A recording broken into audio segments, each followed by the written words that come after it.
Oh, no, no, no.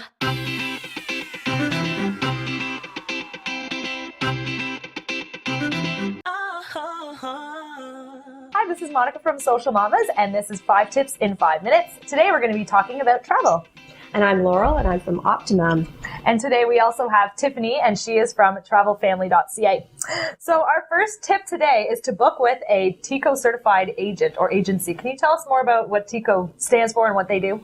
Certainly. TICO is actually the travel agent governing body in Ontario.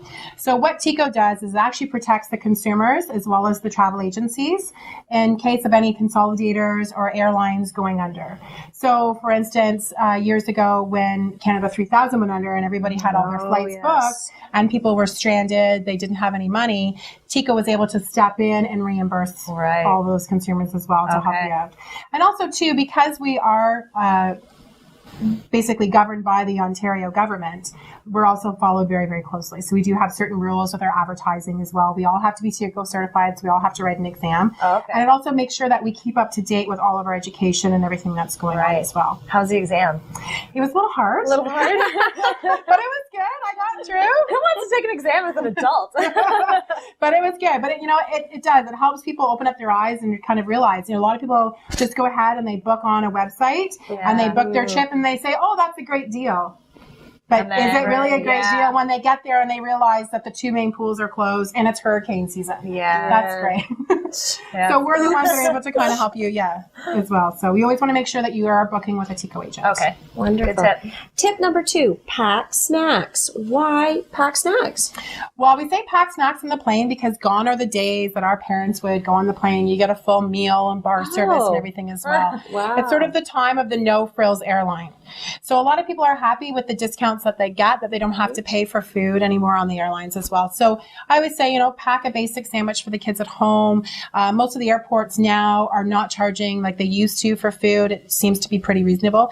The only thing that you can't bring through are any drinks, any liquids, unless, of course, it is a baby, then you can bring any baby food and bottles as well through as well. And I guess I was thinking about the nut allergy thing too. No nuts on the plane, yes. No nuts on the plane. Okay. They serve pretzels, and anybody that does still serve snacks, they are serving pretzels as well. So will you pay for snacks at this time then? So do they still have snacks on the plane that you can purchase? They do still have snacks on the plane. It's just not as fresh either as well. Right. So I would suggest, bring some fruit for the kids. The only thing they have to be concerned about is that when you actually land, that you do have to get rid of all the fruits because most of the countries don't let you bring fruit in as well. Yes, of course. That's right. But there are some airlines that do still actually have food on the plane if you're going overseas. Sunwing, for instance, that's how they've gotten themselves known. They do a little champagne when you get on board. You get a little free meal as well. So some of them are trying to set them apart from others. But well, that's good.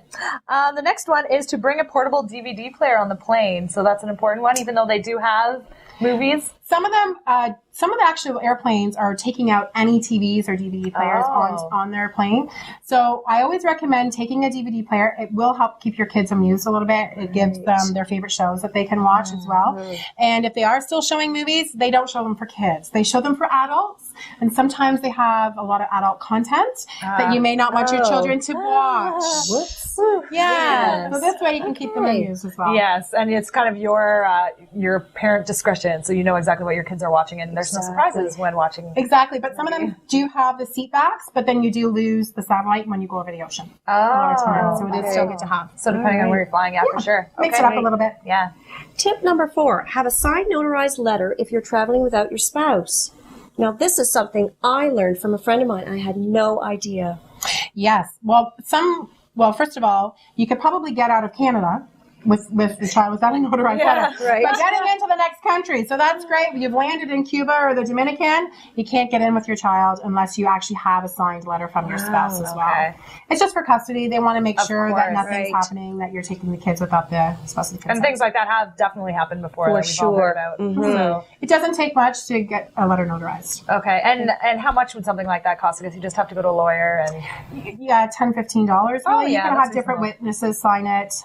We've actually actually had clients that have gone and Canada Customs actually signed for somebody once because they were dropping them off at the airport and they totally forgot at that time. Oh, So well, that's good. So Yeah. if it is something that you do forget at least. But that should be number one on your list. And we actually, as a travel agent, we have a list to remind you of that kind of stuff to make sure you have your letters and what to pack and everything as well. And what about traveling to the United States? Like if you want to go shopping for a day or something like that, do you still Definitely have your letter. Okay. Definitely have your letter. Because anybody can stop you. Exactly. Okay, good one. And the last one is to bring activities either on a long trip like driving or on the plane, activities that your children have never seen before. So yeah, just even go to the dollar store, introduce a new card game. It's also time too to introduce, there's a lot of different websites that will have different homework activities that you can do on the country that you're going to. Teach them some geography, teach them a great geography game. Just take that time, but introduce something new. And it really will make the plane trip go a lot faster. Yeah, they've never seen it before. So all you want to do is play with it, right? Yeah, and don't forget, too, that the flight attendants are used to having young kids. Don't worry if your child's crying. They'll come over. They'll try to talk you through some suggestions. They'll recommend you walking in the aisles of the plane. They are there to handle that, so don't feel bad.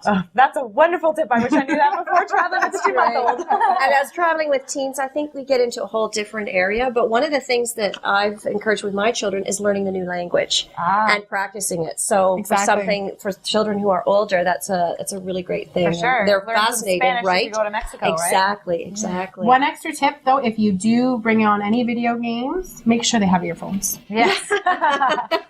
Good one. For those of us going on, That's make right. sure you have All right. earphones. Well, thank you so much, Tiffany. And that's it for 5 tips in 5 minutes. Thank you.